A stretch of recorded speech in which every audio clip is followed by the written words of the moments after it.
once you have multiple private entities being as part of the national space program, it definitely gives you the agility. But what we've seen in the document, there is now clear demarcation of who's doing what. So there are clear tasks that are being assigned to the private sector. There are tasks now being assigned to ISRO, NSIL in space, and these are very clearly demarcated. If you've seen ISRO in the past 10, 15 or 20 years, you might have come across ISRO doing a lot of multitasking. Yeah. So they were building, they were operating, they were commercializing, they were the consumers of a lot of commercial technologies and so on and so forth. Whereas the core mandate of ISRO, and it is in the name itself, it was research. Yeah. And that was getting affected.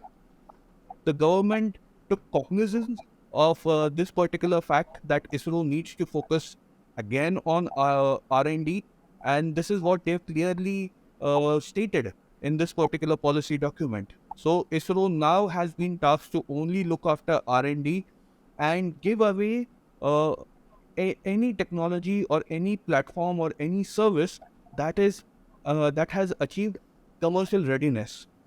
And to facilitate that transfer of technology from ISRO to the private sector, you have entities like NSIL, the New Space India Limited, being created, and commercialization would happen through that route.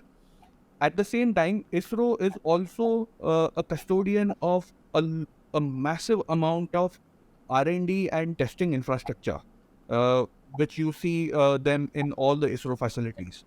Now, this R&D and testing infrastructure was entirely used by ISRO for its own purposes. But what the government now intends to do is offer this infrastructure to private sector companies. Now, that has also been clearly enumerated in this policy document, that it is the InSpace, the Indian National Space Promotion and Authorization Center, which is a new agency, a sister agency of ISRO. Now, this agency has been tasked to be the sort of mediator between the private sector and its required access to the ISRO facilities.